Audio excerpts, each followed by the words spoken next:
Warning: the following content may contain elements that are not suitable for some audiences. Accordingly, viewer discretion is advised.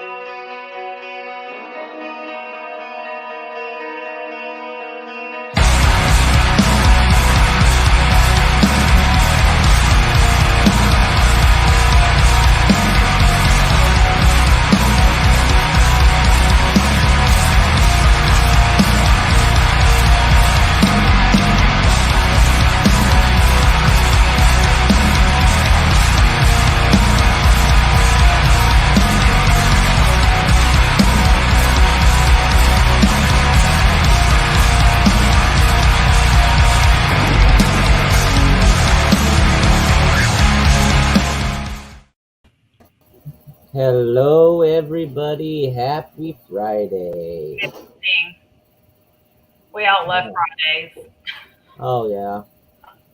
It's so cold outside and the snowstorm we just had. I'm over it. It's meteorological spring. Yeah. It's so cold outside. Let's just do it and get it over with and keep it at spring and be done with it. Well, let's just keep the snow up your way. Don't send it my direction. I got a couple trucks loaded ready to bring it down. I appreciate your generosity, but I'm going to have to be rude and say no.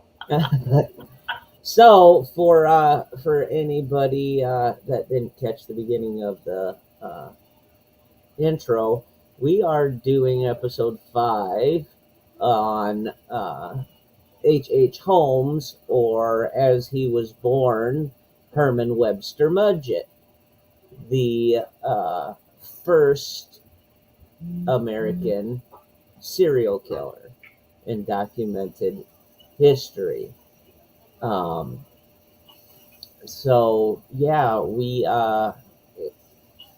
it was absolutely fun. Dina, it might be on your end. I know we can hear each other on the show. But yeah, so it was fun to investigate. You guys are in for a serious treat. I literally lost it like a giddy schoolgirl. I had searched and tried for a couple weeks to try and get a hold of this person. And this is the first show we're doing on H. Holmes. And we're going to cover pretty much the basics. But on March 10th, we're going to go deep diving into H. Holmes versus Jack the Ripper. Are they one and the same individual? And we will have a surprise guest.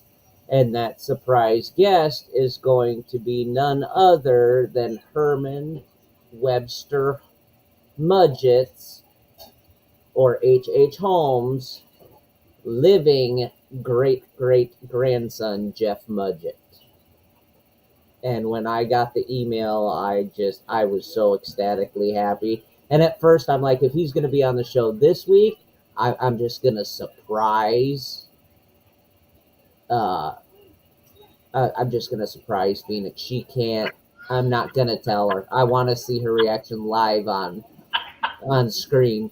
And then he emailed me back. He's got something going in Florida for 2 weeks, and so I'm like, man, now I gotta tell her because I gotta blow this promo out of the water and get it shared out. And she's like, well, who is it? Who is it? I says, I'm not gonna tell you. And I already talked to Rex. He's not gonna tell you.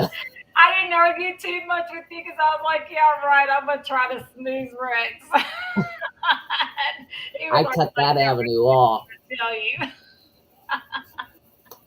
Oh, Lord. Yeah, I am so excited to have him on. Like, I think that's going to be a real treat. I mean, I have so many things that I want to know from him, and I don't want to overload him, with questions where he can't really, tell what he wants to share, but I mean, I've been sitting here all giddy, like, yes, yes.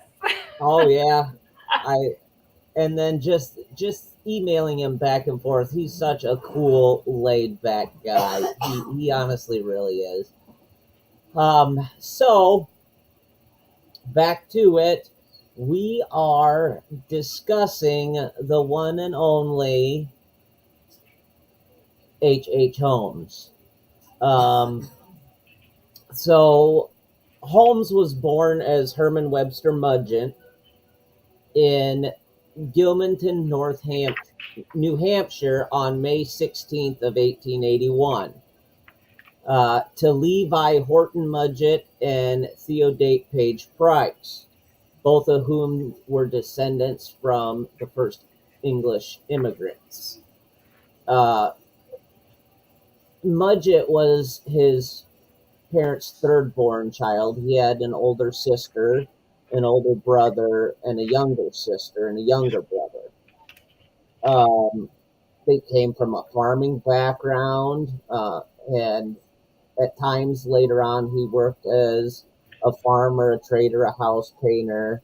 Um, they were devout Methodists. Later, attempts to fit Holmes into patterns seen in modern serial killers have described him as torturing and animals and suffering from abuse at the hands of his violent father. Uh, and that was account of his childhood did not provide proof of either of those. Um, he he was better known as Dr. Henry Howard Holmes. He was a con artist, a serial killer, subject of more than 50 lawsuits in Chicago alone, until his execution in 1896 at the age of 34 in Moya. I can't even say it. Moya Mincing Prison in uh, Philadelphia, Pennsylvania. He was executed by hanging.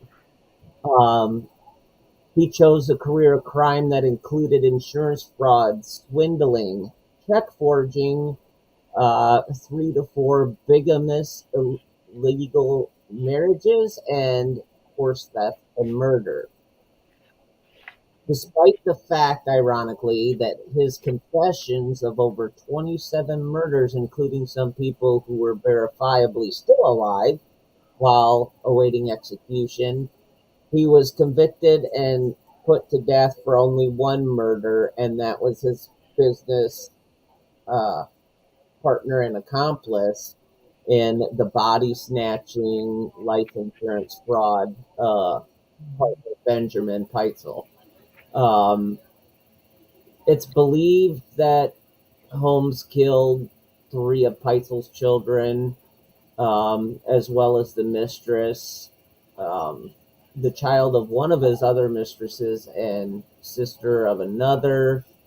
Um, but again, he was only uh, convicted and sentenced to death for one.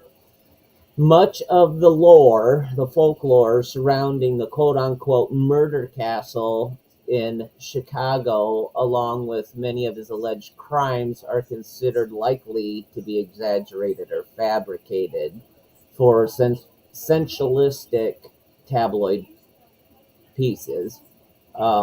The factual inaccuracies have persisted due to the combination of ineffective police investigation and hyperbolic tabloid journalism, which is often cited as quote unquote historical record. And I will say that this is when Jeff Mudgett comes on.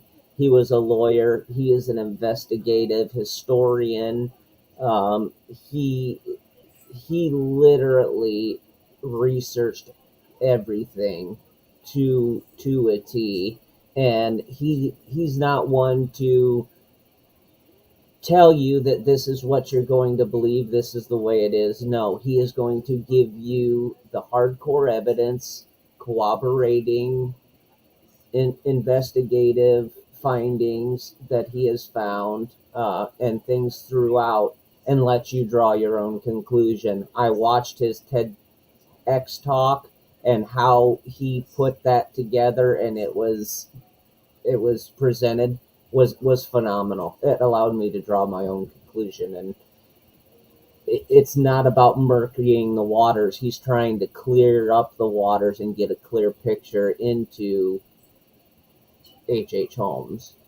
Um, Holmes gave various contradictory accounts of his life, initially claiming innocence and later that he was possessed by Satan. His propensity for lying has made it difficult for researchers to ascertain the truth on the basis of his statements. Since the 1990s, Holmes is often described as a serial killer. Excuse me.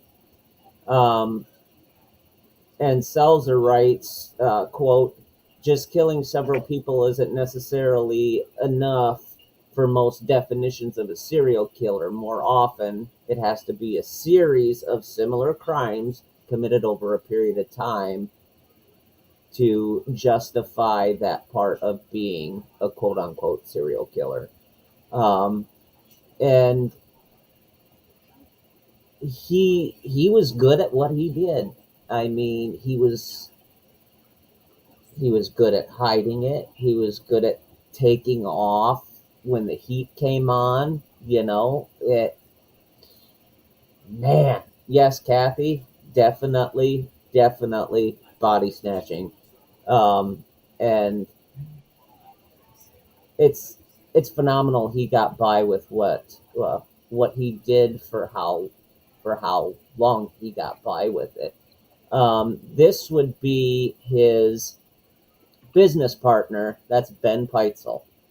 That's the one that was actually helping Holmes. And in Michigan, University of Michigan, he was going to school to be a doctor. You had to dissect cadavers at the time. Um, and the janitor was the one that actually was in charge of taking care of the cadavers, taking new ones in, other ones out, disposing of the remnants of others that were already dissected and their purpose had been used, and served. So Mudgett at the time, H. Holmes, also Peitzel, seen an opportunity. That opportunity was the Golden Glove. We'll body snatch, collect the insurance money. Once we got it and proved they're dead, we donate them to the hospital or to the university. They become cadavers for research. They're never heard from again. Let them clean up our mess. And this went on for quite a long time. It back then it was like 160 some dollars a year to be in medical school, and he was bankrupt. He was poor, farming kid, and so he had to figure it out. Well, the university would pay cash up front for cadavers being donated. On top of that, he was getting insurance money off life insurance, and then he disposed of the body. And it was such a maniacal mastermind behind using that service to get away with it. So he ends up moving to Chicago, and when he moved to Chicago, he started out in a drugstore pharmacist, and it's believed that he actually did the pharmacist in, took over the business, and and got money from that too. And he ended up building what is notoriously known as Dr. Death's murder castle, or Holmes murder castle, in Chicago. Well, he also killed the pharmacist's wife. After the pharmacist, he talked the widow into signing the pharmacy over, and then he murdered Yep. her. Then he murdered her. Yep. Yeah. So construction begins, and he builds the Holmes murder house on Wallace Street and 63rd Street. This is just the second floor of the Holmes castle. You can see in some of these, you got a back room, hallway, called the maze for first off. Laboratories, trapdoor from the third floor. This is iconic, the asphyxiation chamber, and we'll get into that. Then you got another hallway, the hanging secret chamber, butcher room with hidden stairs directly to the basement, another trapdoor from the third floor, blind room, secret hiding place, a sealed room, a chute from the room to the basement, bathroom, mysterious closed off room, 5-door room, hallway, dark room, secret chamber, reception room, and then waiting room. Just the immense size of this place, and it was an architectural maze for a human. Once you were in, you were in. And to go a little bit more into depth here, we have kind of what it would have looked like. You got third, second, first floor, and then you have the basement. Well, hello, Hi, Carol. and Dana. So if you look right here in the center, you have a direct path from the bathroom in the dead center where somebody has been done in, and he can carry them straight down to the basement. There are chutes that lead down into the basement, which you can see if you look at the very top of the roof. There's a square, and that chute leads all the way down to the basement. If you look on the bathroom or on the basement floor, right by the steps, you got a pile of bodies right there. And people are walking up and down Wallace and 63rd Street, walking their dogs. And he literally has people buried in the basement. It was often believed that Holmes went as far as going a little further to try and conceal the bodies, and used this mechanism, which my grandmother had one that was on the back of an old washing machine. It's called a washing machine wringer. Back in the day, you did not want your fingers pinched in these. It would crush them.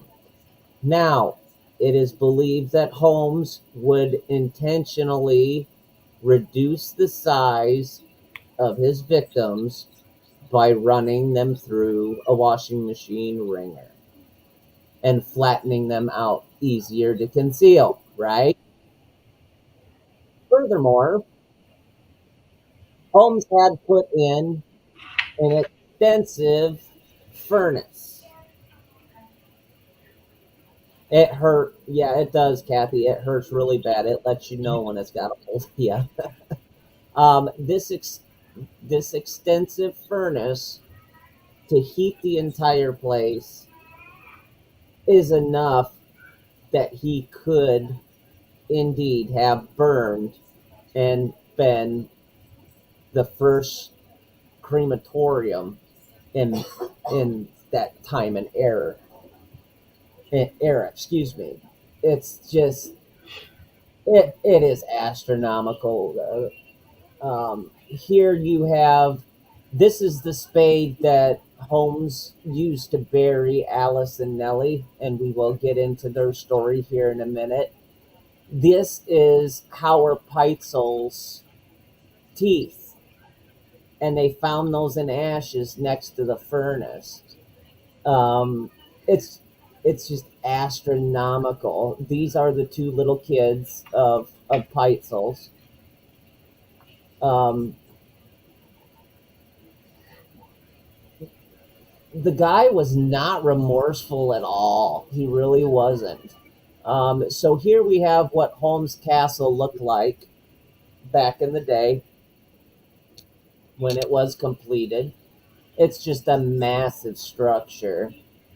Um, and if anybody wants to know, no, you cannot see this anymore. You can actually go to the grounds where it was, but there is a United States Postal Service on the land now. There had been a fire after the execution. Years later, it had fallen into disrepair. The roof had caved in on the castle, and that was that. They just demolished it. This will give you an idea. You have the basement at the bottom. This is an architectural drawing. You had the servant, quote unquote, servant staircase that was up the center of the building, which had access to every floor through hidden doorways.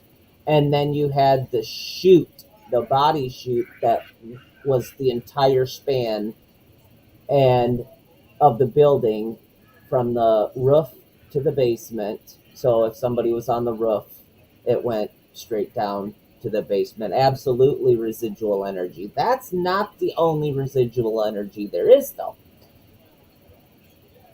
We're going to go, and I'm bouncing around a lot because there's a lot to cover in the first part before we show you the promo for the March 10th show during intermission.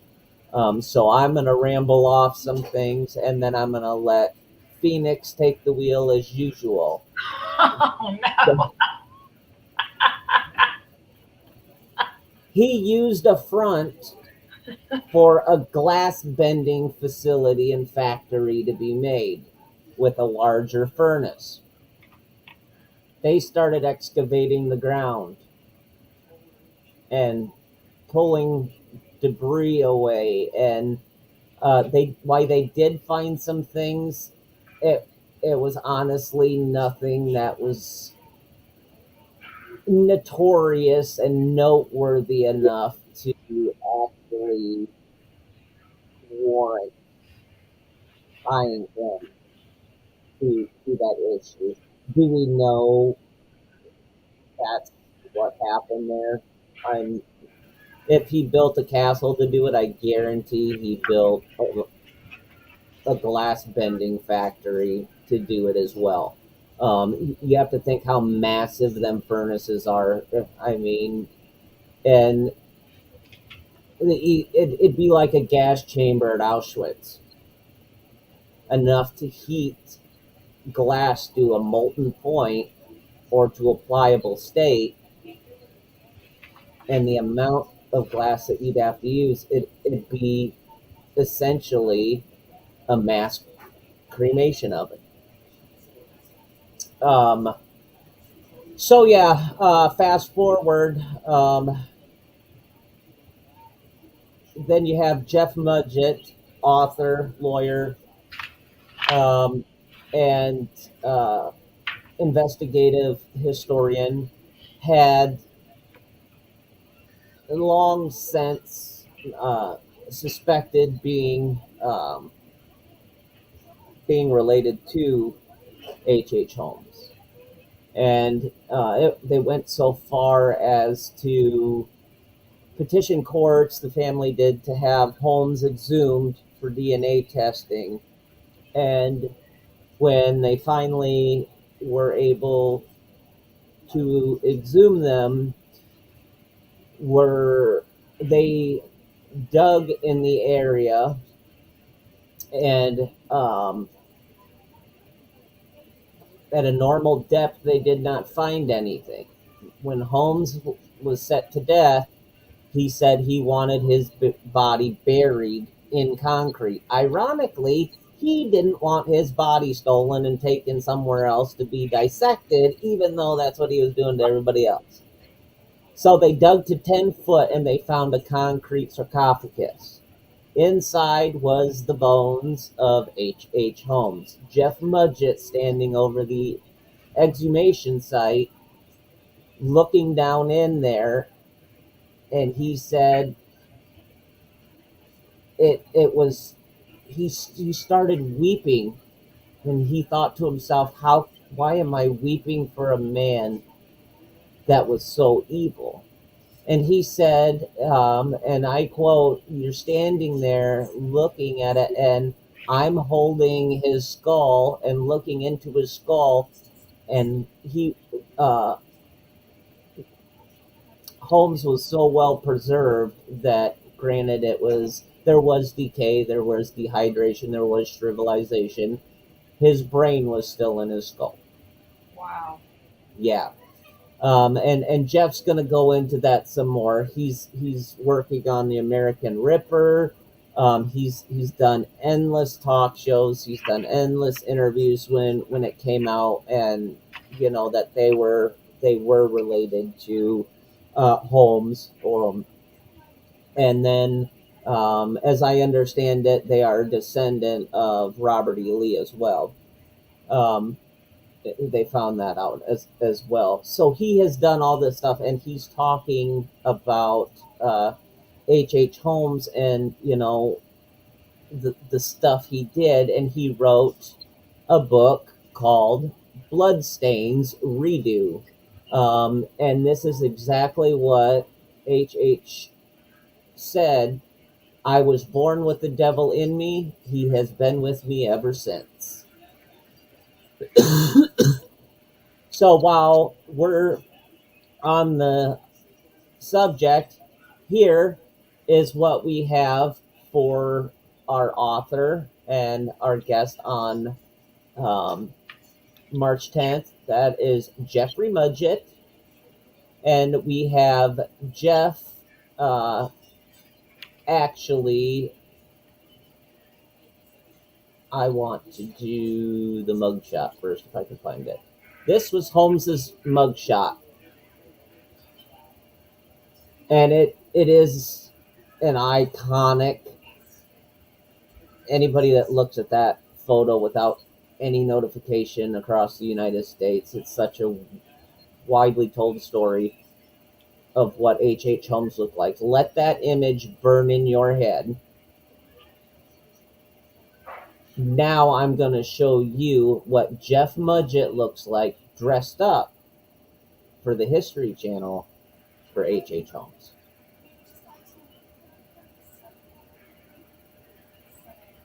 And he said it's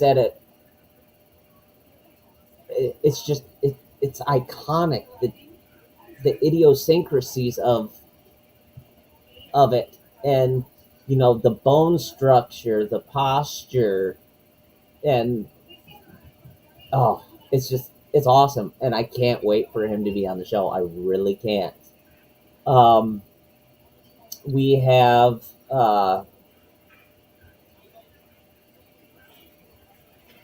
where he was hung. He was hung by the neck until dead. This is an artist rendering of execution day for Holmes on March 7th of 1886.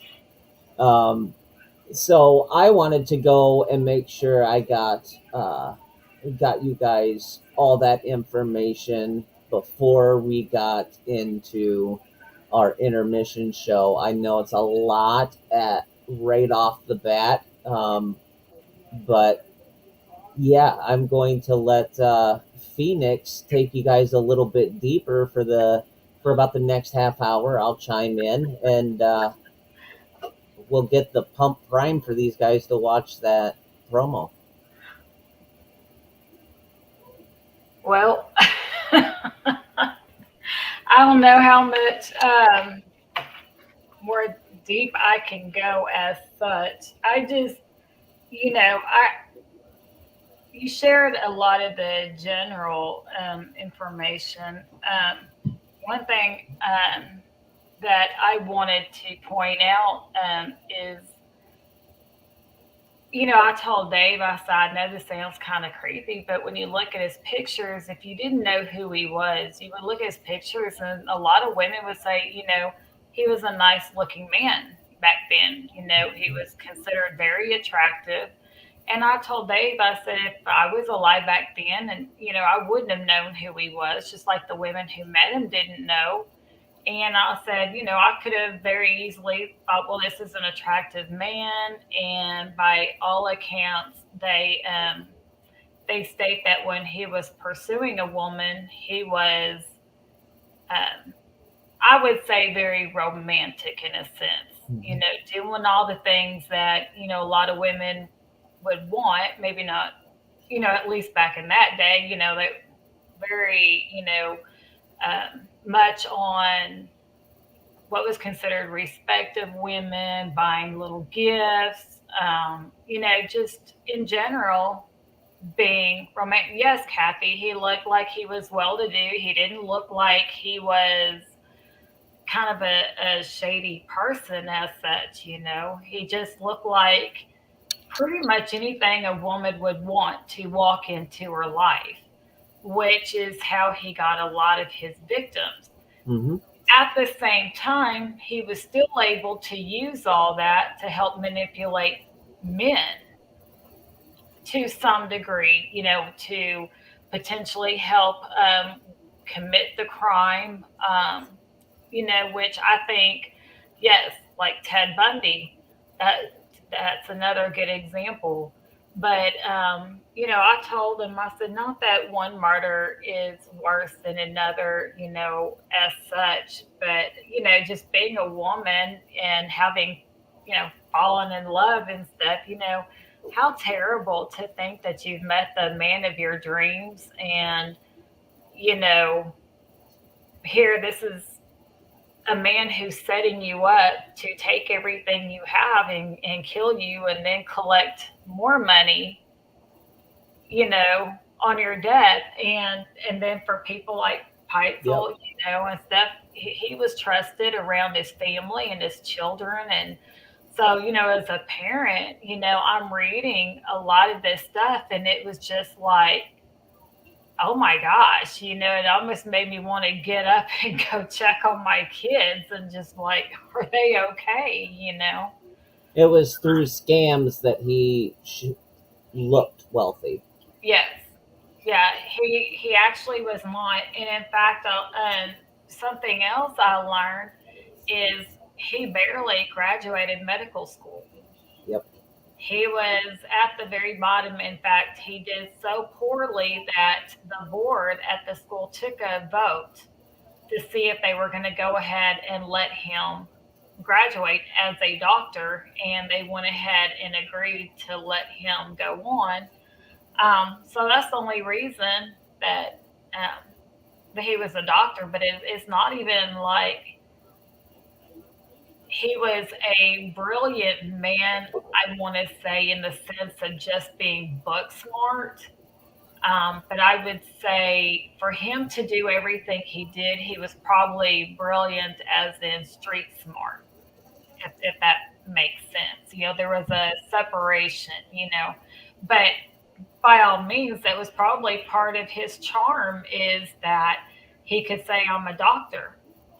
And how many women are going to feel like, oh, this man is well to do. He's a doctor. He can help provide well. And they're seeing the whole persona. Yes, you're right. He did not Yeah. pay the construction workers. Some of them he did, just paid them a little differently. When they started throwing a fit, he'd lock them in the gas room and dump them down the chute. Yeah. Uh, And the bank vault that you were talking about earlier, there were actually two of them One was upstairs, either on the second or the third floor, I believe. It was sealed and it was retrofitted to become a gas chamber for gassing people. And yes, there was another vault in the basement as well.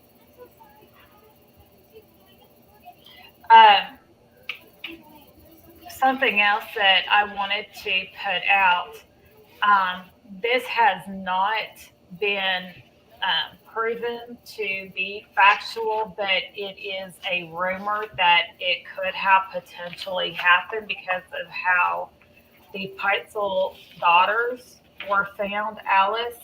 Hmm. Alice was 15, Nellie was 11, and Howard was 8 years old. Now, Howard was murdered before the girls, and the girls he took with him and traveled throughout the United States and even up some into Canada. But when the girls were finally found, Alice and Nellie were found nude, and there was speculation that there potentially could have been some sexual abuse that had occurred Hmm. um, due to the fact that they were found nude and potentially some other things that they had seen, although it wasn't apparently clear cut and dry evidence of sexual abuse, but there was enough that it was suspected it could have happened. So potentially, you know, he very easily, in addition to all the crimes we've discussed, could have been, a pedophile, Hmm. a child, let's say, abuser. Yeah. So, um, you know, there's many facets to him. Um, but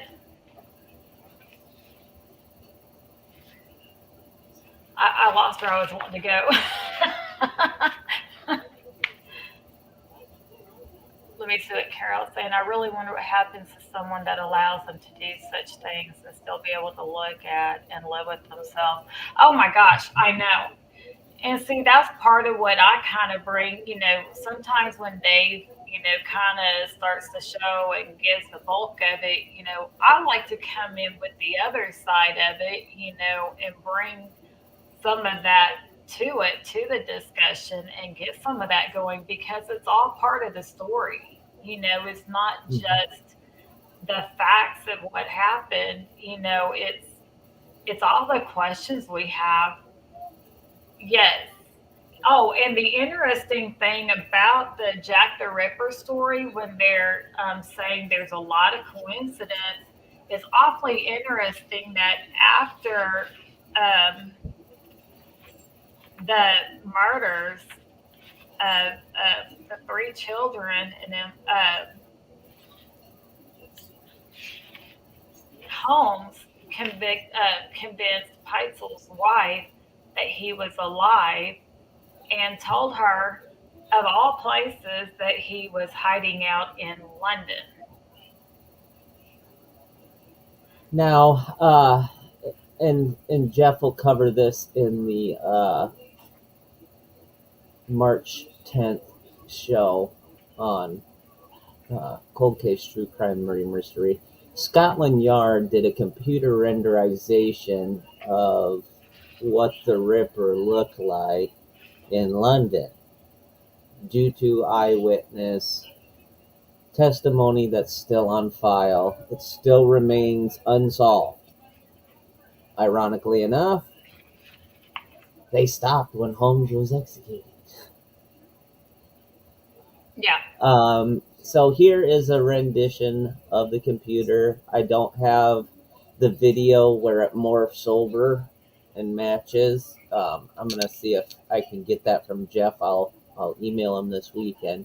But this is a Scotland Yard renderization of what Jack the Ripper looked like. Hmm.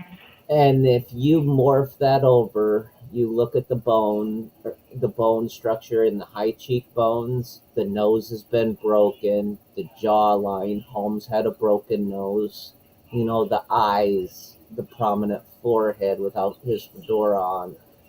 The mustache, you morph that over. I mean, just the way the ears are, it's uncanny.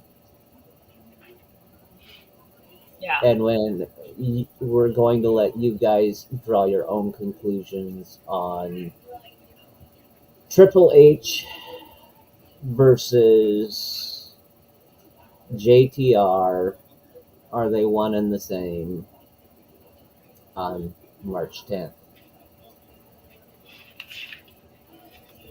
Um, so I watched a documentary this afternoon um, on H. Holmes, and um, unfortunately, I was exhausted when I watched it and trying to get kids down for a nap. I did not get the names of the two women written down, but I'm going to have them when we come back on the next show. I'm going to rewatch it. But they were the great great granddaughters of Benjamin Peitzel. Mm-hmm.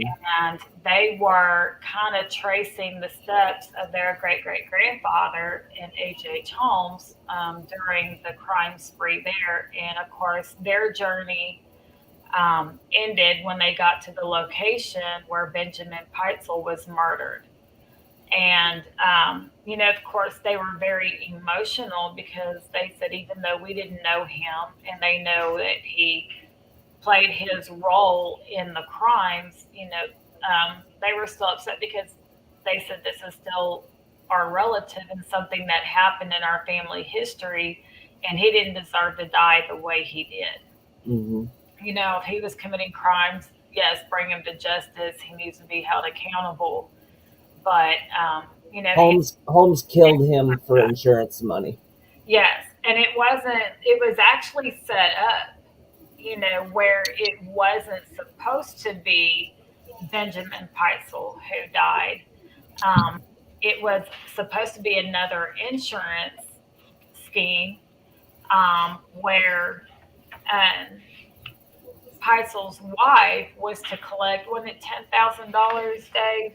Yep. Yes, $10,000, and he was going to, or she, I'm sorry, not he, she was to split the money with Holmes and Howe. Mr. Howe was, um, uh, wasn't he the lawyer that they Mm-hmm. brought in on it? And so she was supposed to split it. However, when it came down to it, Holmes decided to go ahead and murder Benjamin Peitzel and collect on the life insurance for actually having the body of Peitzel instead of a cadaver. But the plan was that Holmes would find a cadaver that closely resembled him and they would use that. And Holmes was going to give Peitzel an, um, an alias under the name B.F. Perry. Mm-hmm. Um, and so, like I said, Holmes, changed it up and decided to go ahead and just kill Benjamin Peitzel. So he was, I mean, on all levels, just a very deviant person. He had four wives. I believe it is.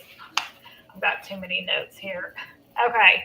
He married Clara Levering in 1878, and they had a child named Robert. And then he married Murda Belknap in 1886, and they had a daughter. And then Minnie Williams in 1893, and then Georgiana Yolk in 1894. That's Minnie right there. And Minnie was at one time, oh no, Kathy, no, no. Well, I was going to say no, but he did file for divorce against, On the first one. but that was not granted. It was dismissed for, didn't it say want of warrant or something? It was dismissed, and I'm not sure Uh, what that means. he he filed for divorce from Clara a few weeks after marrying Marta, alleging infidelity on her part. The claims could not be proven, so the suit went nowhere. The Right. surviving paperwork that they do have indicated she probably was never informed of the divorce suit, Right. and so the divorce was never finalized, and it was dismissed on the 4th of June, 1891, on grounds of want of prosecution.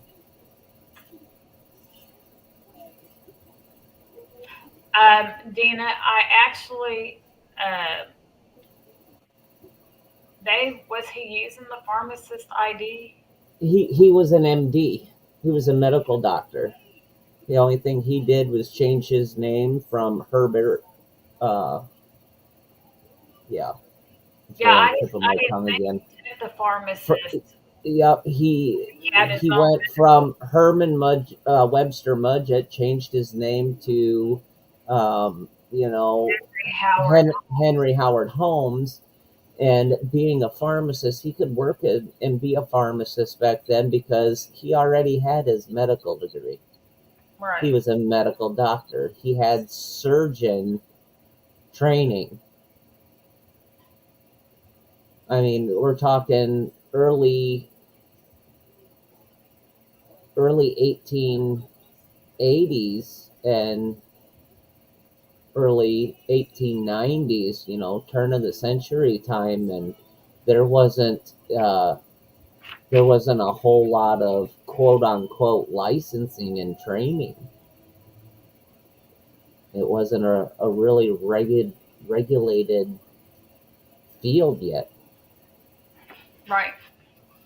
Um, so, as I said, when Holmes was married to Clara, they had a son named Robert Levering Holmes, who was born February 3rd, 1880. And then he had a daughter with Marta that they named Lucy Theodate or Yeah, Theodate, Theodate. Theodate Holmes. And she was born July 4th, 1889. Um, which is just, I don't know. I don't know how I would feel finding out who this man is later and knowing I have children with him. Um, that just must have been so devastating. Oh, Uh, without a doubt. I mean, I can't imagine. Um, in 1893, when he met Minnie Williams, she had moved to Chicago and she had been an actress prior, and she had property in Texas. And he offered her a job, and of course she took it. And Dave kind of covered this a little bit, that he persuaded her to sign the deed of her property over to a man named Alexander Bond. Yep. However, Alexander Bond was H. Holmes. That was another alias. So that's how he acquired that property, and then he signed as yes, um, he signed the property, or not signed it, notarized it as H. Holmes, but he was both people. And yes, there's supposed to be two women that he claimed were pregnant and said he did not murder them. It was um, an abortion. And they say back then, abortions were very deadly. There Yes. was a high rate of deaths during Yep. abortion. Infection, bleeding out, hemorrhaging. Right. So, and that was actually his, I believe it's two mistresses. I know one was definitely a mistress, but I thought they both were mistresses. Hmm. Um, but yes, that was his claim, and there was no evidence as to whether they were really murdered or not. But that was his one of his confessions is that they had both come up pregnant and died during the abortion process. Um, Yeah, Julia. Um, it was one of his early mistresses, Julia Smith.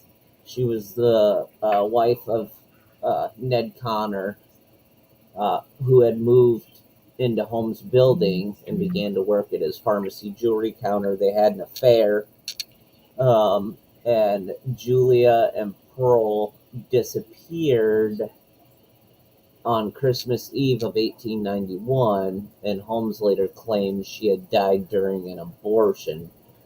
Despite his medical background, Holmes was unlikely to be experienced in carrying out abortions, and more the morality from such a procedure was very high at the time. Um, that 9 times out of 10, when you got an abortion, it was fatal. Holmes claimed to have poisoned Pearl, the daughter of Julia, um, likely to hide the circumstances of her mother's death. A partial skeleton that could have been Pearl's, because it was around that age, was found when they excavated Holmes's cellar.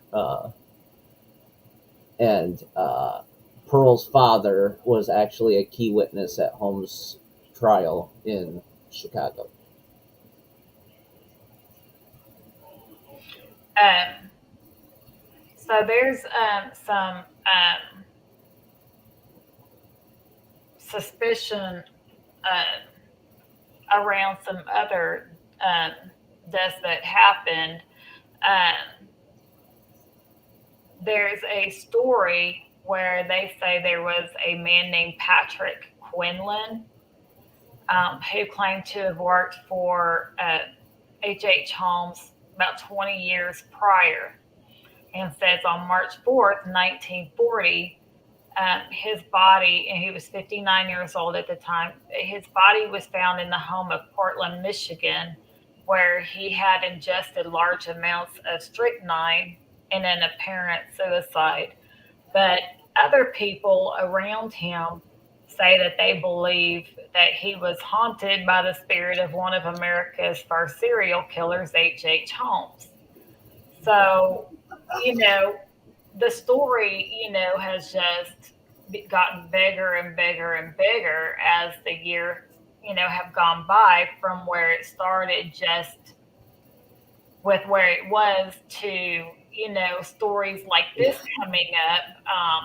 And then, uh, of course, there's no proof of whether he was really haunted by H. Holmes or not. It's just, No. how sensationalized the story, has grown and become. But a lot of people believe that part of why it has bloomed into a lot of the realms that it has is because uh, H. Holmes was known for lying so much. And Dave had kind of mentioned this before as well, but it was just so much that you never knew if what he was saying was true or not. And Hmm. there's some people that believe that the murder count was probably a whole lot more, and upwards to around maybe 200 people, just because of people disappearing I or suspicious circumstances. Um, no, and that's kind of what, hi Evelyn, that's kind of what, there's a lot of speculation. Yeah, it's then the speculatory side is well over 200, and that's with wrapping. When I say Triple H, I'm obviously meaning H. Holmes. Hmm. JTR is Jack the Ripper. It's just Yeah. a little easier, but um, Triple H and Jack the Ripper, upwards of around 200 plus. That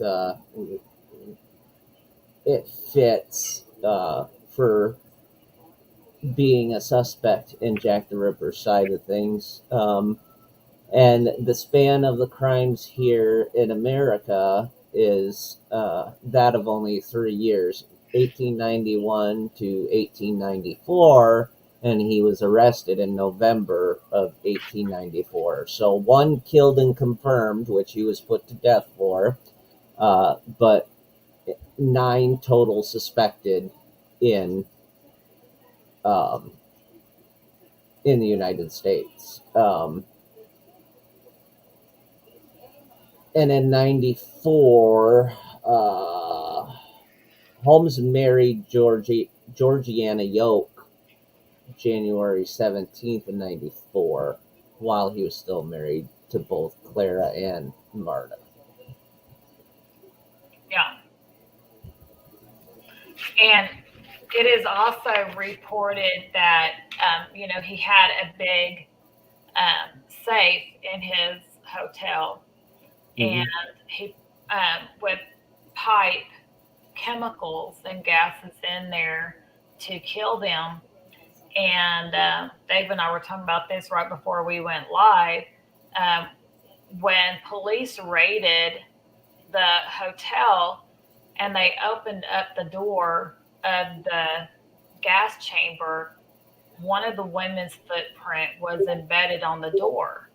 And so they said there must have been an unusual mix of chemicals and stuff that was used, and potentially on the bottom of her foot, like literally on her foot, that as she was pushing against the door, um, probably in her last attempt to try to, panicking and trying to get out, pushing on the door with her foot, but the chemicals that had to be on her foot left her foot imprint on the inside of the door. Yep. And that, It would, if you're looking at this from the top center where it says back room, hallway, the maze, right down next to that it says asphyxiation chamber. mhm.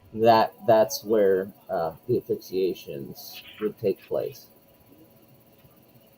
Yeah, and I mean, when I was reading about that, I'm one of those people that when I read something or I hear something, I get mental images a lot of times. And, I'm reading about, this foot imprint, this foot imprint. I'm sorry, bad time to be laughing. But no, I was reading about the imprint of, her foot on the door. And just for a split second, I was trying to kind of picture the panic, of already being locked in there, being gassed, but then the thought of chemicals potentially, not just breathing in and dying, but Hmm. potentially, on her body itself that were strong enough that it could leave an imprint on the door. And I wondered what in the world were those chemicals doing to the outside of her body, not just her lungs and inside as she's breathing it in, but it potentially had to be eating away at her skin and stuff if it could leave an imprint on the Oh, inside of that absolutely. door. I So, mean, back then, I would honestly assume that this is just me on an assumption side. I would assume most of the asphyxiation and gassing was probably chloroform. And chloroform in yeah, high concentrated doses and vaporized will kill you. It'll crystallize your lungs. right.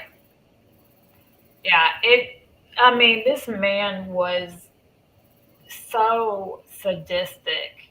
I mean, the way he tortured his victims is just, and to look at his pictures, you would never guess that, just like No.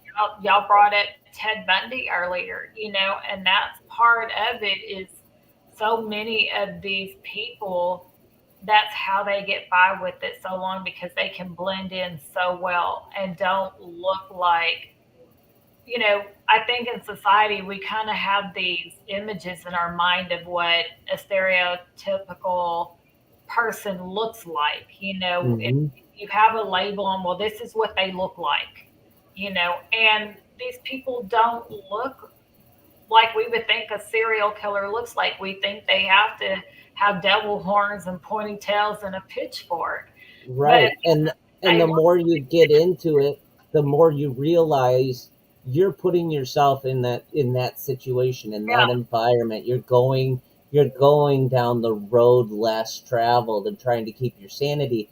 And after a while, the more and more you dig into it, and the more and more you hear about what was done, the ones that got away, what they had to say about everything.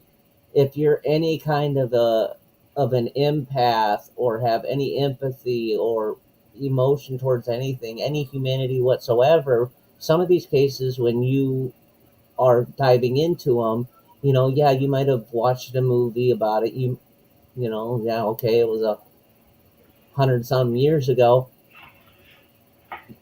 It becomes real to you all over again.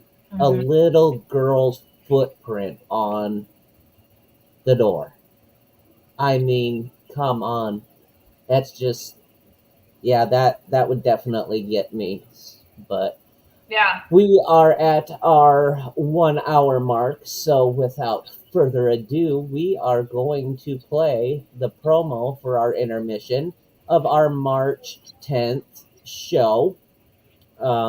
H. Holmes versus Jack the Ripper. Were they one and the same? We'll find out from the great great grandson of H. Holmes himself, Jeff Mudgett.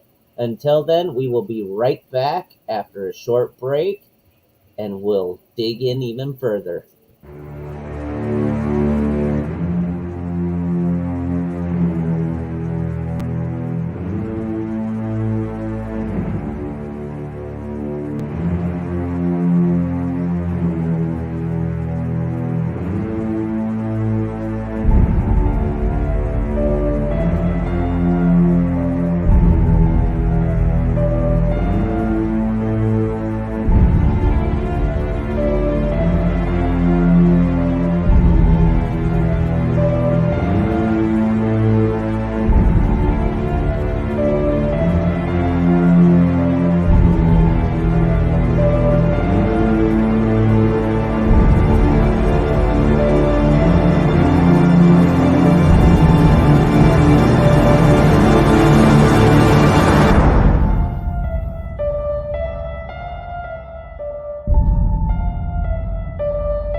Hello, everybody. Welcome back.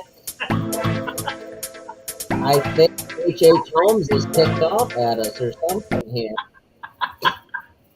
There, help Brandon out here a little bit. Good to see you, Have Brandon. you pray for Brandon, guys. Send him a lot of healing, a lot of love. He just got back from the gala at Sacred Mountain Retreat Center and has been diagnosed with an illness of the respiratory fashion. That's how we're going to put it. um, but we definitely send love and prayers to him. So, H. Holmes, I mean, this guy was a swindler. Um, he was good at what he did. I'll the I'll go over kind of the capture um, and the evidential arrest of They, Holmes. Go ahead. before you do that, they had asked about the abortions. I wanted to give the names of the two women. Yep. And yes, one was a mistress, and her name was Julia, and she had a daughter named Pearl. And they both were, well, Julia, of course, he claimed died during the abortion, but he also murdered her daughter, Pearl. The other woman was a mistress who started working in the building with him in May of 1892 and disappeared that December. And following her disappearance, Holmes also claimed that she had come up pregnant and had died during an abortion. So those were the two abortion claims that I had come across in the names of the two women. So since I had been asked that, like I said, I've got a stack of papers here. I've got to put notes in better order. But since I found the names of which two specifically, I wanted to throw that out there. And there was Hmm. also about six disappearances that were never found, um, but they suspect, due to circumstances, that they also were not just disappearances, but more than likely murders at the hands of H. Holmes. Yep. Yep. Absolutely. And I believe that wholeheartedly. I really do. Um, Yes, Kathy. Her skeleton was found at the school where he had sold it. It was hanging in there. yeah. So, yes, ma'am, you're absolutely correct about that. Sorry, Dave. Nope, you're absolutely fine. So Holmes' murder spree had finally ended when he was arrested in Boston on November 17th of '84, after being tracked there from Philadelphia by a private Pinkerton National Detective Agency. Um, he was held on an outstanding warrant for horse theft, which occurred when he was in Texas, because the authorities had become more suspicious at this point, and Holmes appeared poised to flee the country in the company of his unsuspecting third wife. Um, in July of 1885, following the discovery of Alice and Nellie's bodies, um, Chicago police and reporters began investigating Holmes' building in Inglewood, or Chicago. It's a suburb of Chicago, now locally referred to as the Castle, or the Chicago Murder Castle, or flat out Murder Castle. Though many sensational claims had been made, no evidence was found which could convict Holmes in Chicago. Um, According to Seltzer, stories of torture equipment had been found in the building, um, and they were of some sort of quote unquote 20th century fiction.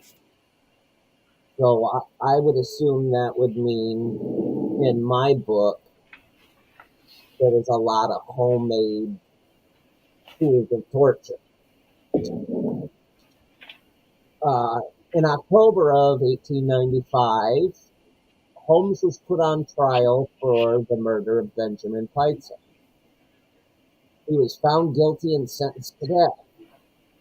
By then, it had been evident Holmes had also murdered the three missing Peitzel children, and following his conviction, Holmes confessed to 27 murders in both Chicago, Indianapolis, and Toronto. Although some of the people he confessed to murdering were still alive. This murkied the waters and did not, quote unquote, help historians when the time came and looking back at everything uh, to uh, help Holmes for a final tally. I think did, Dina. I think he sold her skeleton. Hmm. Yeah, yeah. They found it hanging. They would hang some of the skeletons on display at the school, and of course it's for medical purposes. They didn't just sell it to some other psycho who just wanted to collect skeletons. He sold it to the medical school for students, and so that's where they found her skeleton. Yep. Um, so, and he was also uh, set on 6 attempted murders. Holmes was paid 700 or $7,500 by the Hearst newspaper in exchange for his confession, which was quickly found to be mostly nonsense, pure fabrication. While writing his confessions in prison, Holmes mentioned how drastically his facial appearance had changed since his imprisonment. On May 7th of 1896, Holmes was hanged at Moya Mincing Prison. It is a mouthful. Moya Mincing Prison, also known as the Philadelphia County Prison. I am actually going to see if I can get this picture to show up.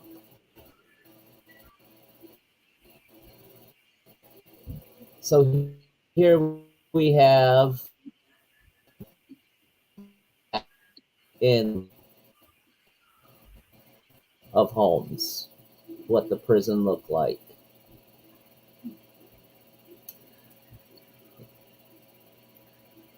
So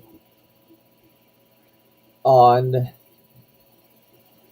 the date that he was hanged at Moyamensing Prison, or the Philadelphia County Prison, for murder of Peitzel. Until the moment of his death, Holmes remained calm and amiable, showing very few signs of fear, anxiety, or depression. Despite this, he asked for his coffin to be contained in cement and buried 10 feet deep because he was concerned grave robbers would steal his body and use it for dissection.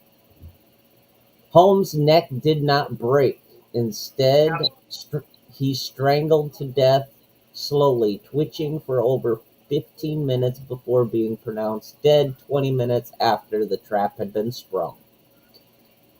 Upon his execution, Holmes's body was interred in an unmarked grave at Holy Cross Cemetery, a Catholic cemetery in the Philadelphia western suburb of Yeadon, Pennsylvania. On New Year's Eve in 1909, Hedgepath, who had been pardoned for being an informant on Holmes, was shot and killed by police officer Edward Gabrick during a holdup at a Chicago saloon.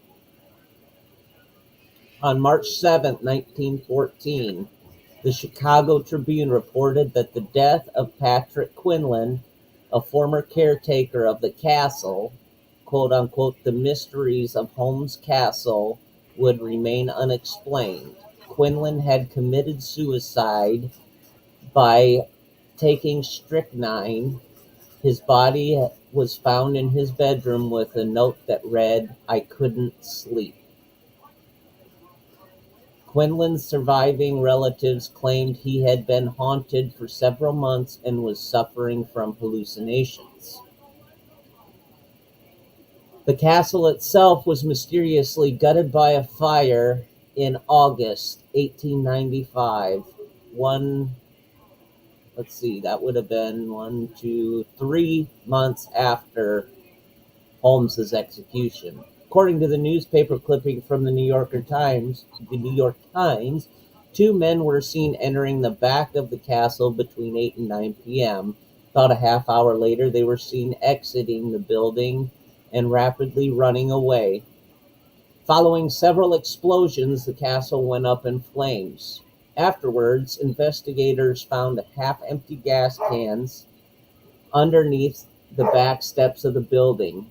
The building survived the fire and remained in use until it was torn down in 1983 or 1938. The site was occupied by the Inglewood branch of the United States Postal Service, and it still is to this day. In 2017, among allegations, Holmes had in fact escaped execution. Holmes's body was exhumed for testing, led by Janet Monge of the University of Pennsylvania Museum of Archaeology and Anthropology. Due to his coffin being contained in cement, his body was found not to have decomposed normally. His clothes were almost perfectly preserved. His mustache was found completely intact. The body was positively ID'd by his teeth being that of Holmes, and then Holmes was then reburied.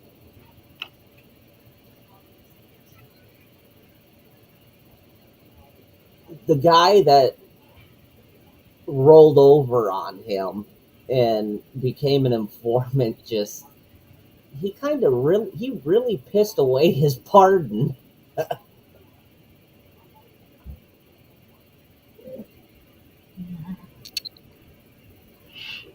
Oh, Um, did you? I don't think we talked about Frank Geyer at all, the Philadelphia police detective. right. Well, and I wanted to. I've got stuff on him here, but I wanted to, since the World Fair was brought up, he did have Mhm. a, a place there, and it was, some people were saying that they believed that this was um, like his home was like a trap for tourists coming to the World Fair and all that. But Yep. most people say no, they don't believe that that is correct because he was not out just murdering strangers. He No, knew but people. he was capitalizing on the World Columbia Exposition because Right, that year he created the third floor. The castle only had two floors until that was coming, and he added a right, third floor. right. But uh, but there, what I was reading, and of course, everybody has their own speculations of something. Hmm. But they said, up to this point, the murders that they know of, and that's, I think, where they're making some distinction is, I mean, like I said, they don't even know, is it six murders or over 200 in reality, because there was so much playing in with all his different stories. But the ones that they know of, he was, he like close to him. Like he murdered wives, Hmm. mistresses, through abortions, and their children, business partners, but they were people that he had developed friendships with in some way, shape, or form. The ones that we know of that are directly related to him were not just strangers he was snatching off the street or in a dark alley. Now, on the other hand, since they also believe there's upwards 200, of course that could have been going on. It's just the ones they know of that wasn't the pattern. The ones that they Hmm. definitely know 100% were related to him were people that he had developed friendships with. So there's still a lot to it. And that's why I say our show coming up, I hope everybody who watches this will definitely join in because um, I believe our guest, may be able to help fill in some of the gaps a little bit more and give us more information. And that's why I Yeah, say, we love it when you question. guys ask questions like that and make us think. Yeah, Like, Dina, how would they know they weren't strangers? No way he had that maze built and he had only killed a few dozen. There is absolutely no way. And I think that was his final, um how do I want to say it, monologue to himself was the Chicago murder house. Because I mean, Alice and Nellie were in Toronto. right. He forced them into a large trunk, locking them inside, drilled a hole in the lid, and put a hose at one end and through the hole, attaching the other end to a gas line to asphyxiate the girls. And then he buried their nude bodies in the cellar of his rental house in Toronto. I mean, I mean, it was going on for a while. Indianapolis, Toronto, you know, it was going on in Texas.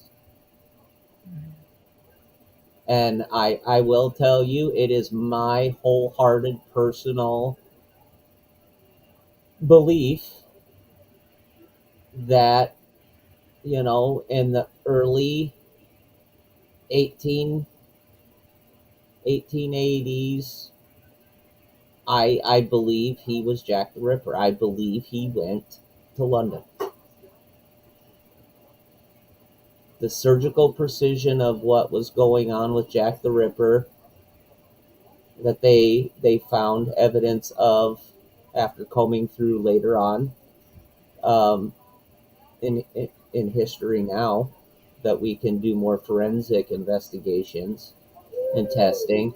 I there there's too many coincidences for it not to be.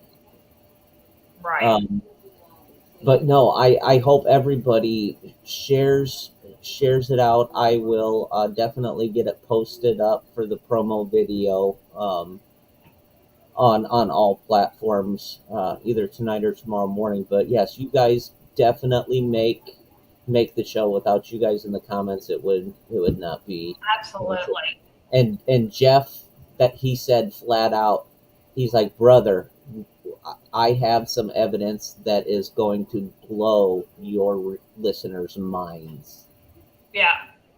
And and that's why it's going to be good. I'm so excited. And I know you guys are going to have a ton of questions. I do too. And Kathy and Dina, I agree with you. I think there had to be more murders. I don't believe there was only six and six murders, and I think it was supposed to be six disappearances that were linked to Hmm. him. And which right there tells you they weren't just disappearances. If they never showed back up, we can probably be pretty sure they were murdered. But I believe it was far more than that.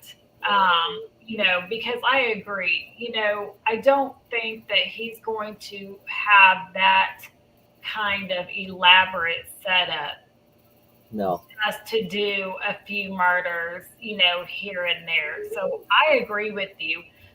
But I like to kind of give all the different perspectives of everything I look at and why people think of things because to me that's what helps give a good debate on here is everybody asking questions and just tossing ideas back and forth. And um, yeah, the guy that rolled, what did he do for him? Uh, Okay, Go the ahead. guy that rolled over on him is the was pardoned. Let me go back through my notes here, and Yeah, I I can think I've find. got it here on my last page. Um, yeah. Oh no, that's the wrong person. Hold on.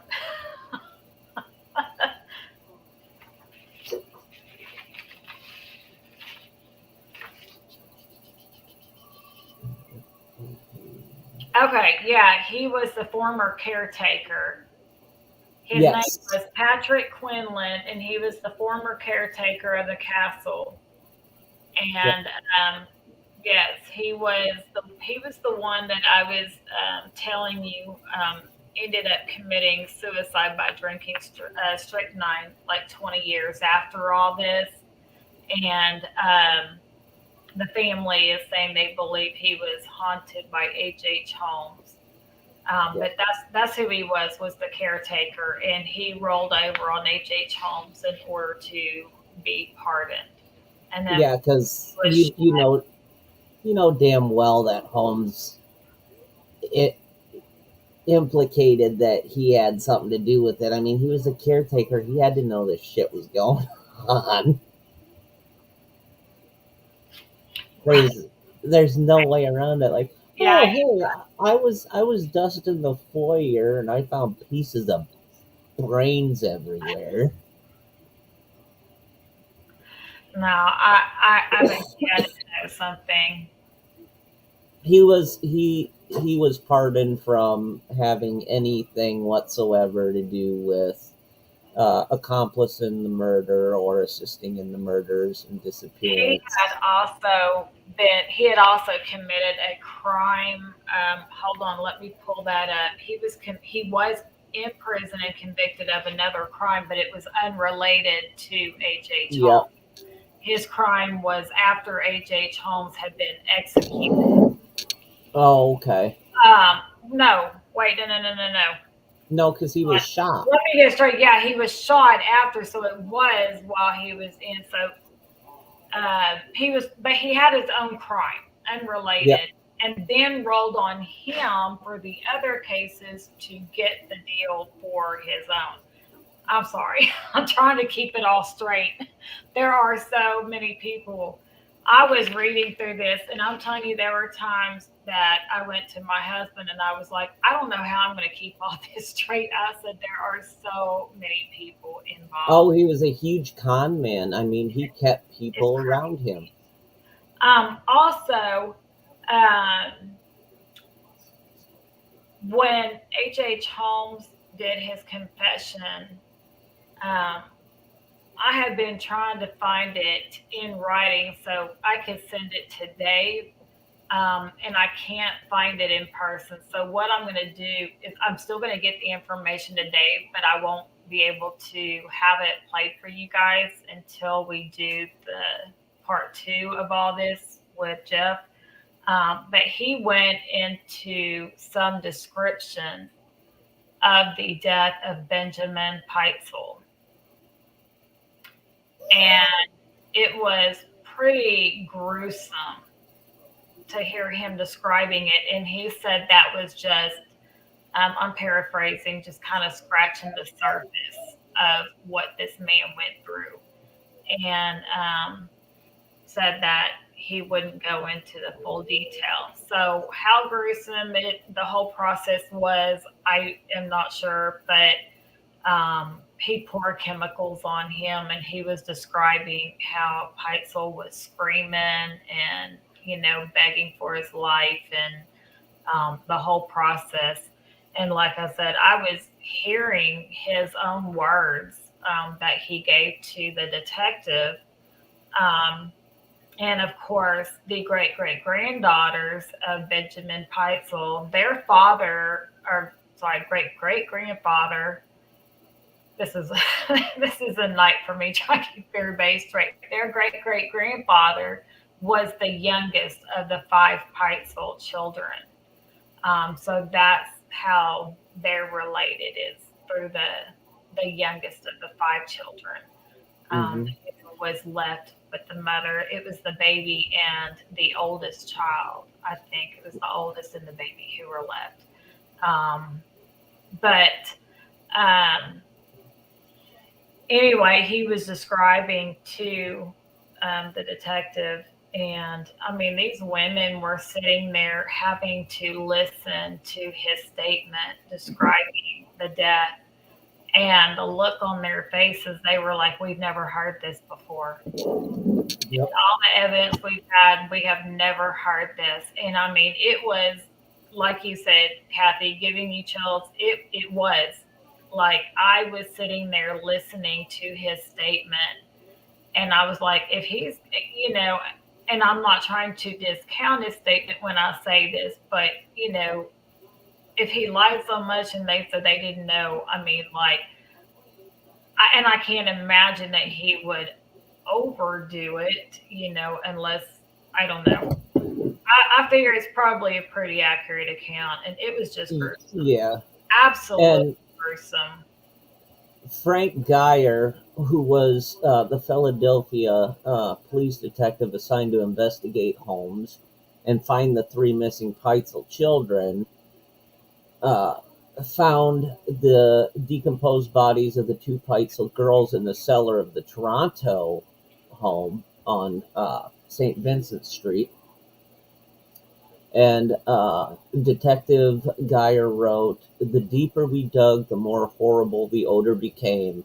And when we reached the depth of 3 feet, we discovered what appeared to be the bone of a forearm of a human being." Geyer then went to Indianapolis, where Holmes had rented a cottage. Holmes was reported to have visited a local pharmacy to purchase the drugs which he used to kill young Howard Peitzel, and a repair shop to sharpen knives that he used to chop up the body before he burned it.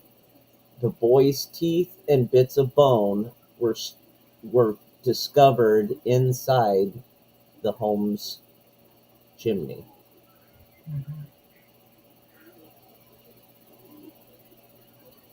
It Could you imagine Frank Geyer just tracing all across the country, Mhm. going into Toronto, Indianapolis, you know, trying to trying to get this guy tracked down and everything he's done. And honestly, they had him more than one time and he was bonded out. When he was in St. Louis, he bonded out. When he was in Missouri. I forget what he had done. I'd have to go back. I did find what uh, here it is. In 1894 of July, Holmes was arrested and briefly jailed for the first time ever on a charge of selling mortgaged goods in St. Louis, Missouri. He was promptly bailed out, and this is where the pardon comes in. While in jail, he struck up a conversation with a convicted outlaw named Marion Hodgepeth, who was serving a 25-year sentence. Holmes had concocted a plan to swindle an insurance company out of $10,000 by taking out a policy on himself and then faking his death.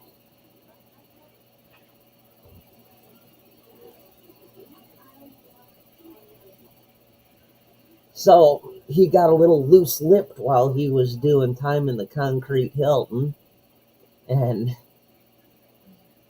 then Hedgepath struck up a deal, got a pardon, and shortly after the death of Holmes, got caught holding up a saloon and pissed that pardon away. Yep. So, I mean, they had him. He got a out of jail free card pretty much.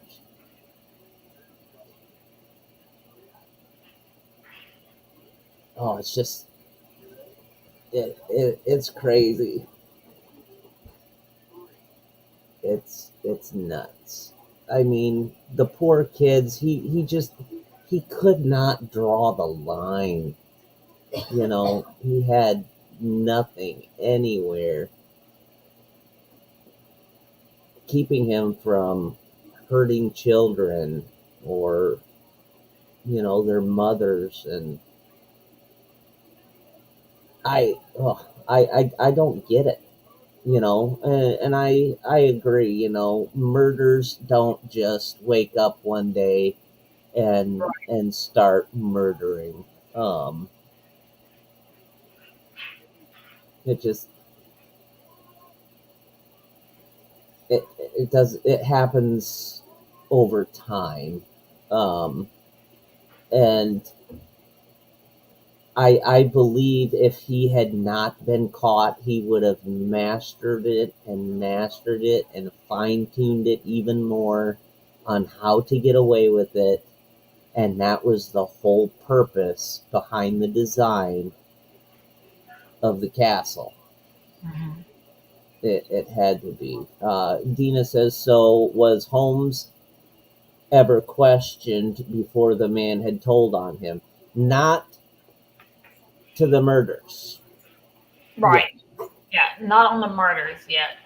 He admitted at that point he had only committed admitted to committing the insurance fraud with the bodies. Yeah. Also, he wrote a book while he was um, locked up. Did um, how long was he in that first time? Trying to see. Anyway, he wrote a book, and they're saying a lot that they believe a lot of what he put in his book is not factual as No. well. Um, but he did make quite a bit of money off of that. But at this point, that is all that he had admitted to. Um, and there's details about some of these rooms, such as, I mean, going to the extent of, soundproofing them and all this stuff because you got to Yep. think he had guests in there. And, if he's doing all this crazy stuff, people had to be screaming and all kinds of stuff. So, I mean, he had to soundproof the room, and I was just reading some stuff that was talking about that, that when they went into the hotel, um, that they had found where he had gone to. I mean, well, you saw. I mean, who thinks of a chute that goes all the way down to the basement? So when you pull the thing, the bottom drops out, and the person drops by a rope on their neck all the way down a couple of floors to the Yep. basement. So I mean, just the elaborate scheming that he had, to Hmm. think of things like that and hidden rooms and, soundproofing and stuff. I mean, this man was, I mean, he was out there, and there was how many people? About 27 million people is what they're saying had attended the World Fair. They said Yep. by the last day of the fair on October 30th, 1893, over 27 million people had attended, making it a perfect location for a hotel business. So you Yep. can imagine all the people that were in and out of that hotel. And, Like it's Kathy just says, crazy. all those rooms had to have been used on guests. They had to. It's just how many they were able to positively put on Holmes. Right. If Holmes had not killed Heitzel, I don't honestly think he would have been caught. Yeah. I don't. I think he would have kept going because that's the only one that they could officially tie him to is the one murder, and that's it. Um, Kathy said, I have never heard of his childhood at all. Starts after he was married and left his first wife. I bet no animals were safe when he was growing up. I covered that in the Yeah. beginning. He was, when he was growing up on the farm, his dad was very abusive in that, and he was abusing and hurting animals growing up as well. Um, were some of the questions about the FBI agent Monday changing his name to different aliases. G Yeah, Daddy. I think you're right. That's the first. Kathy, you're hysterical. How old was he when he was caught? Holmes He was, was 34 at executions. yep, he was 34 at his execution, and he was born, let's see, he was born on May 16th of 61. He was executed May 7th of 68. So he was literally in his 34th year because he was Yeah. caught as well. And then, so yeah, he didn't even live to see his 35th birthday. Um, okay. And so he would have been 32 when he was caught, because the Now, span of his crimes was 1891 to 1894, and he was executed in 96. I want to read something else that Yep. I came across, if that's okay. And I'll give where I found this. So, like I said, this kind of as to why, or I guess it's on facts, factscology.com. Mm-hmm. And here is what is reported there about the hotel. It says, while working at the Holton drugstore, Holmes would strike up conversations with shoppers and point them in the direction of his hotel, where they could return later to purchase a room for the night. Those that did were usually given a room on the third floor. But what they didn't know was that the walls within the third floor were soundproof and there were hidden pipes connecting each room to a secret room nearby. In the dead of the night, Holmes returned to the doors of his guests, locking them in from the outside. He then entered the secret room and turned on the gas, filling each room with deadly poison, killing each of his guests. Once the deed was done, Holmes entered the rooms, robbed them of their possessions, and dropped the bodies down a chute at the end of the hallway. The bodies tumbled down to the basement where the depraved Holmes had more work to do.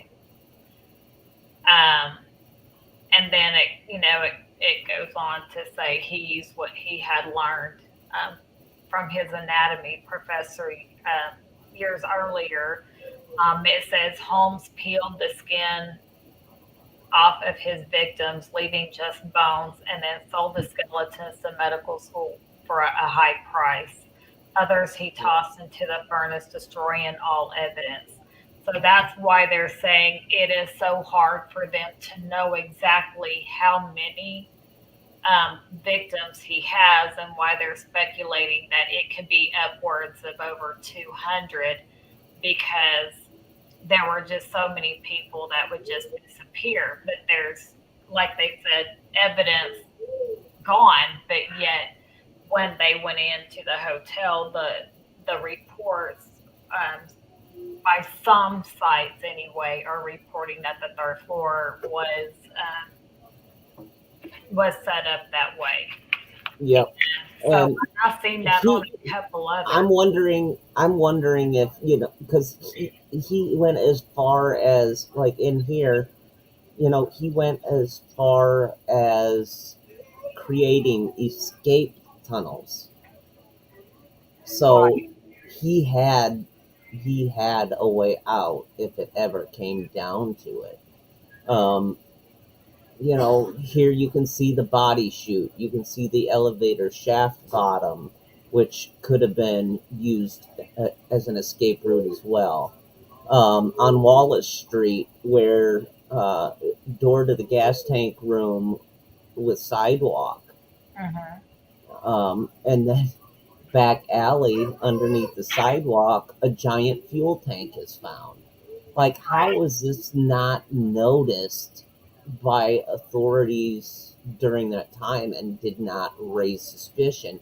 And I mean, in the center, you have two huge furnaces to heat this place, and ironically enough, crematory, Right.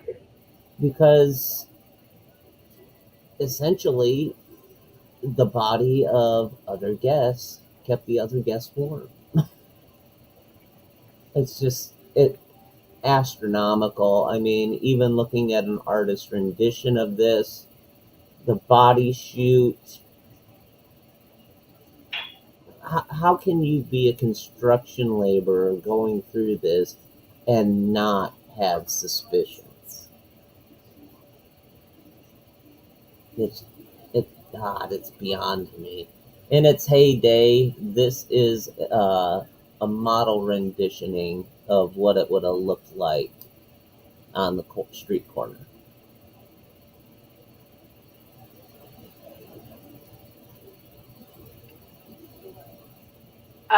So here's an account of another one of his um, crimes.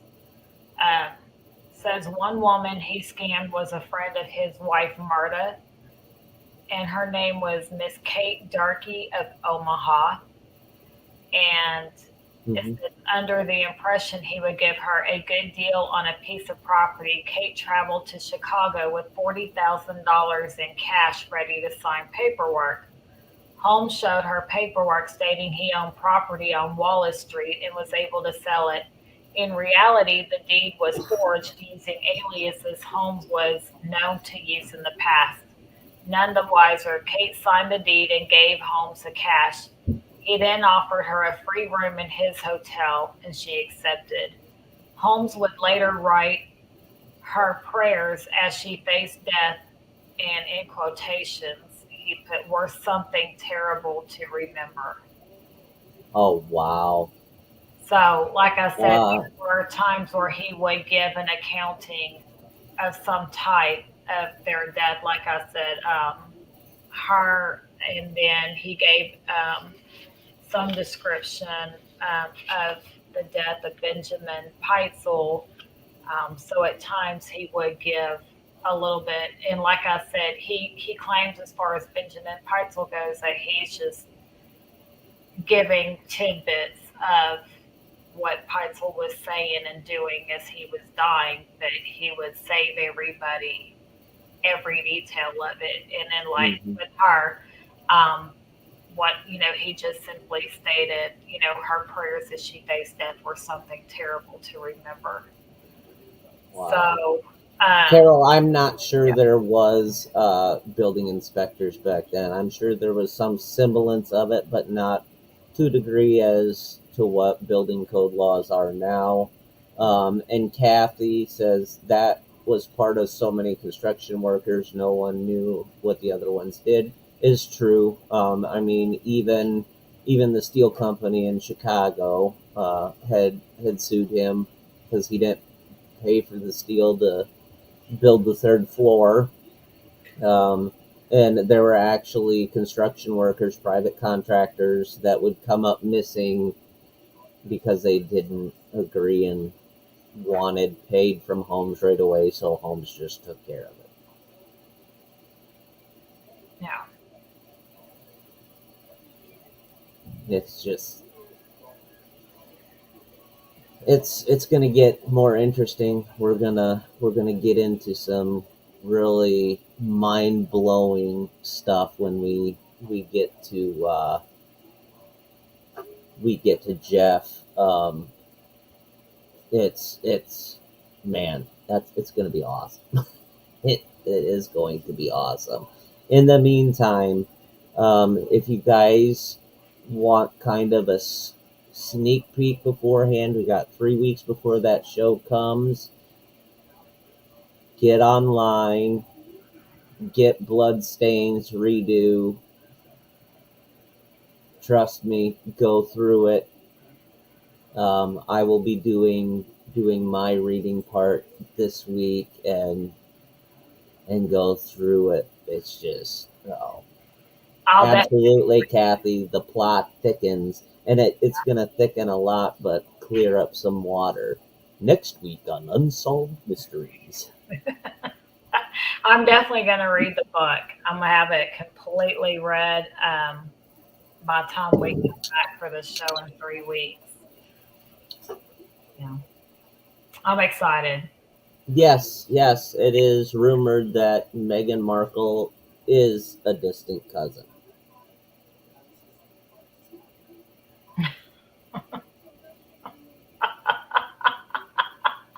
Go to the corner, Dina. I We're love in her. timeout. Oh.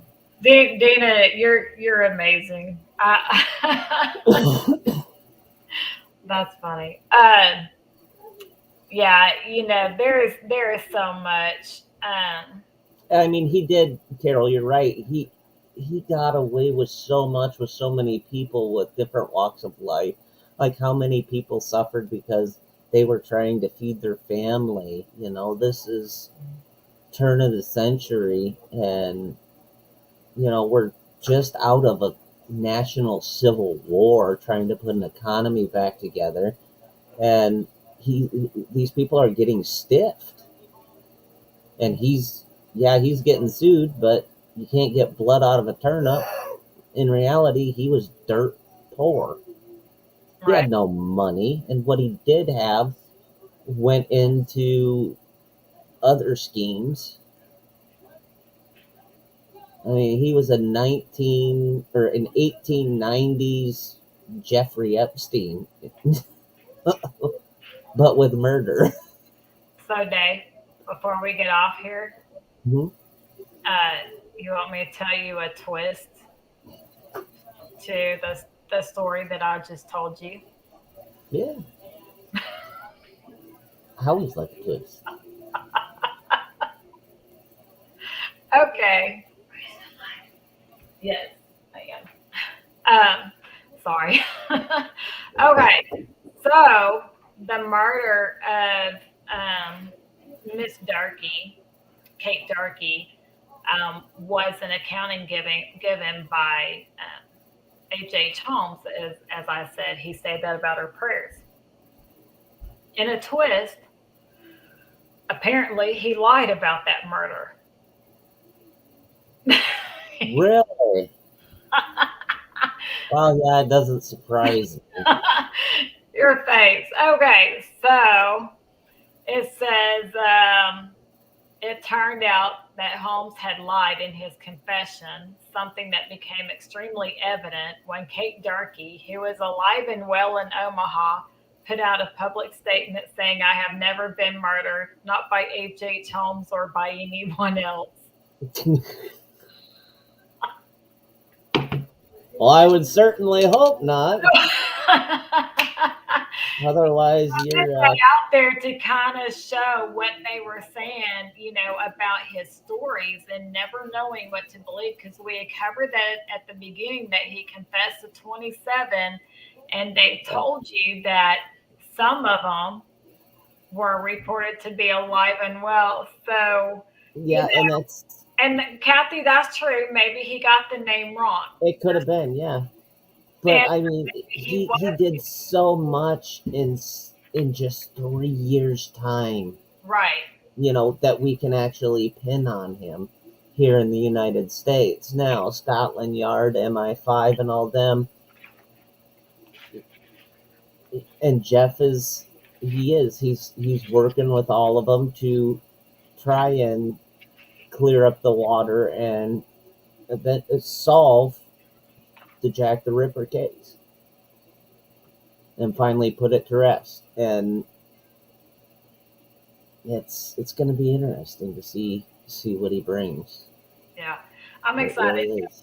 Kathy, I'm with you. He could be given an accurate accounting of a murder and just had the wrong name. The problem is when he's saying to authorities and putting it in books and whatever else that this is the woman I killed and how she died and talking about her prayers, and then the woman's found alive, even if Mhm. that's a true accounting of a murder and just a wrong name, they don't know that. All Well, they know is he confessed to killing this woman and she's alive.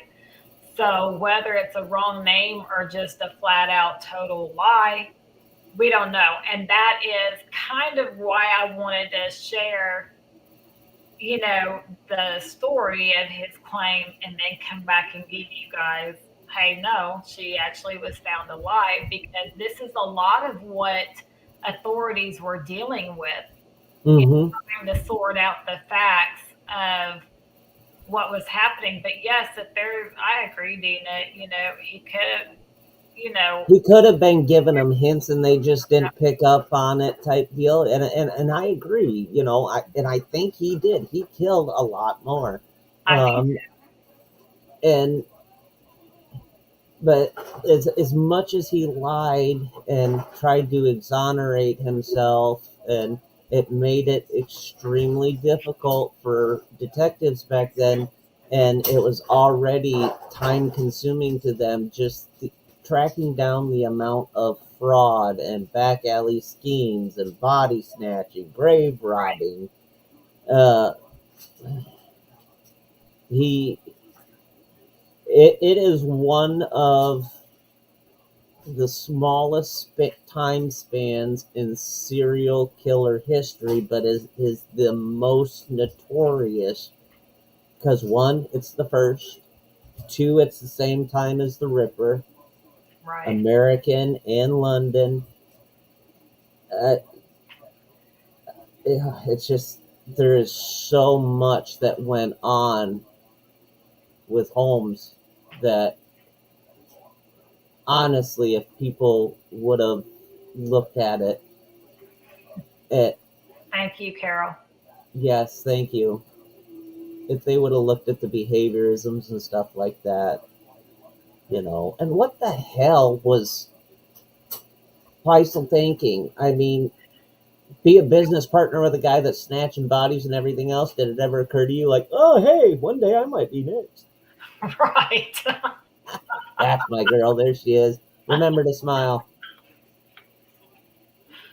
Yeah. At that time, it was rare to have a serial killer. Yeah, he is said to be the first known Yep, serial killer. So yep. yeah, He you're was the right. first documented U.S. There serial killer. you They mentioned, are working on it. It is actually called American Ripper. And if you hang on, Dina, I will you bring can that rent up. it or buy it on Amazon Prime. Yep. Right there. I'll load that up. Again, I want to thank everybody in the comments. I'm going to personally charge each and every one of you to the promo that you saw commercial is going to be loaded up and put on all the platforms. Share, share, share, share, share. Get it out. I want nothing more to see than double digit people in the comments and watching the show. I know Jeff is gonna love it. Right now, I thank him so much for getting back to me in the timely fashion that he did. He's actually working on another movie at the present time. Plus, he's launching Bloodstain's Redo, um, and then doing all these speaking engagements. So, uh, very, very, very nice guy. You guys are not going to want to miss this one. You're not. It I'm excited. Before we go, real quick, Dave, do you know the answer to Kathy's question? I didn't see who. Who paid for the story he told? As far as what, Kathy? Which story? I'm assuming you meant. Oh, okay. Yeah, I've seen stuff before. Oh yeah, it's all over the Yeah. place. People have done multiple movies on it. Um, Kathy, are you talking about though for the when you say his story? Are you talking to? it was a newspaper. I know what she's talking about now. Okay. I think it was the New York Times. Let me look that up for you. Oh, because they paid him like 750 or $7,500.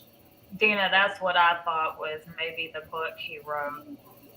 That's what I was trying to clarify. Um, okay, so Holmes was paid $7,500 by the Hearst newspapers in exchange for his confession, which was quickly found to be mostly nonsense. Mhm. Yeah. And if y'all get, like I said, there's several documentaries and movies out, and also, you know, like I said, there's a lot of coincidences with Jack the Ripper, and we're going to go into a whole lot more detail because Jack the Ripper was never caught, Nope. Still, vanished one day, yep, and then shortly after, H. Holmes appears. yeah. It's And that's it's why I gonna said be coincidental that H. Holmes told Harry it was Benjamin Peitzel's wife that he was still, that he was alive and hiding out in London, of all yep, places. yep. Right about the same time that all this was Yeah. still taking place. Well, guys, we're getting up to that mark. I want to thank all of you in the comments. We love you. Phoenix, it was another great week. We'll have to figure out what we're doing next week yet. Yeah. We want to thank our man behind the curtain, Brandon. Remember to pray for him. And Brandon, at when I sign off here, let's roll the promo one more time before we do the outro. But There yeah, might be, uh, I think there is something about that. yeah, yep. But anyway, until next week, this is Cold Cases, True Crime, Murder Mystery. Keep your eye out. Look at the bigger picture. You might not. You might be missing something that you're not really looking for. Until then, don't cross the police tape. Thanks, everyone.